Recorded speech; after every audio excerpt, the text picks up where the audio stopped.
بسم اللہ الرحمن الرحیم۔ حضرت آدم کی تخلیق سے پہلے اللہ پاک نے دو طرح کی مخلوق پیدا کر رکھی تھی، نوری اور ناری۔ فرشتے نور سے پیدا ہوئے اس لیے انہیں نوری کہا جاتا ہے۔ فرشتے شادی نہیں کرتے اور نہ ہی ان کی نسل بڑھتی ہے، جبکہ ناری وہ مخلوق تھی جسے اللہ تعالیٰ نے آگ سے پیدا کیا، جنہیں ہم جنات کے نام سے جانتے ہیں، اور درجنوں روایات میں ہے کہ سب سے پہلے سیمہون جن کو آگ سے پیدا کیا گیا، اس سے جوڑے میں ایک لڑکی کو بھی پیدا کیا اللہ تعالیٰ نے۔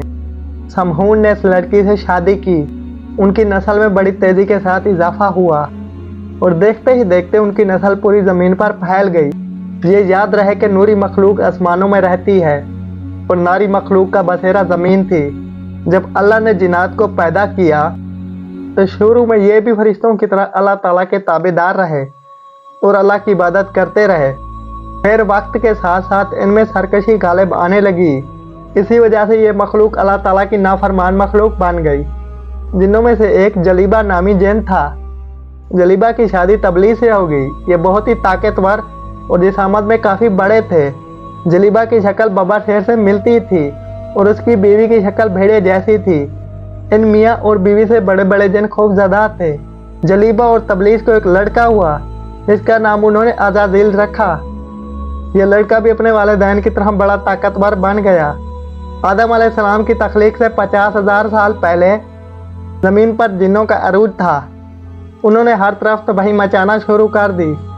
اللہ تعالیٰ نے اپنے فرشتوں کو حکم دیا کہ زمین پر جاؤ اور ناری مخلوق کو میرا حکم دو، اگر وہ نہ مانے تو ان سے جنگ کرو۔ فرشتوں نے جنوں کو اللہ تعالیٰ کو حکم دیا کہ تم زمین پر فتنہ و فساد نہ پھیلاؤ، تو ناری مخلوق نے فرشتوں کی بات ماننے سے انکار کر دیا۔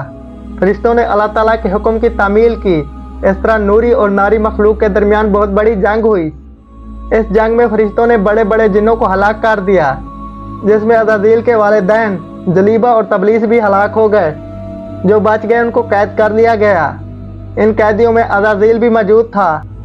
اللہ تعالیٰ نے حکم دیا کہ عزازیل کی بہترین پرورش کی جائے۔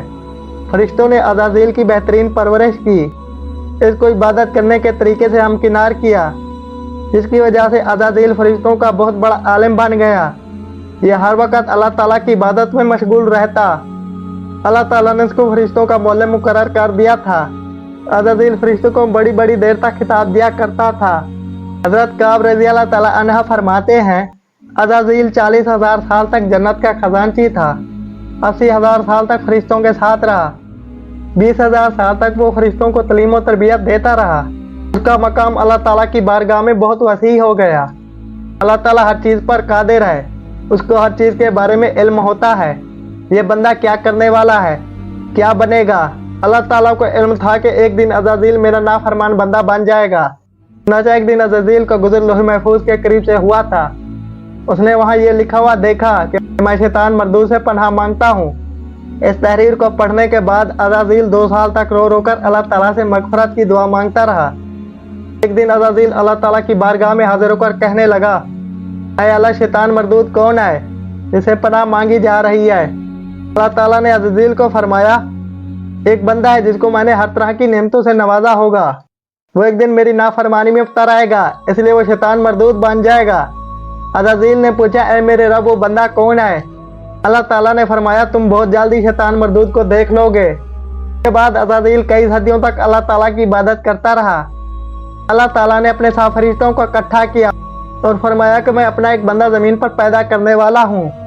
فرشتوں نے جواب دیا، اے اللہ تعالیٰ، یہ بندے زمین پر جا کر فساد پھیلائیں گے، ہم تو ہر وقت تیری عبادت کرتے ہیں۔ اللہ تعالیٰ نے فرمایا، جو کچھ میں جانتا ہوں وہ تمہارے علم میں نہیں ہے۔ اللہ تعالیٰ نے زمین کے ہر حصے سے مٹی منگوائی، جسے حضرت آدم علیہ السلام کا پتلا پیدا کیا۔ تو اللہ تعالیٰ نے حضرت آدم علیہ السلام کے پتلے کو 40,000 سال تک ویسے ہی رکھا، اس میں جان نہیں ڈالی۔ جب بھی فرشتوں کا حضرت آدم علیہ السلام کے پتلے سے گزر ہوتا تو وہ بہت حیران ہو جاتے تھے۔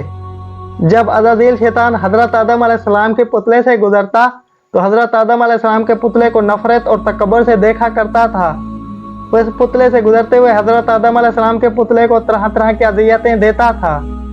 عزازیل سمجھتا کہ یہاں بس میں ہی اللہ تعالیٰ کا خلیفہ ہوں،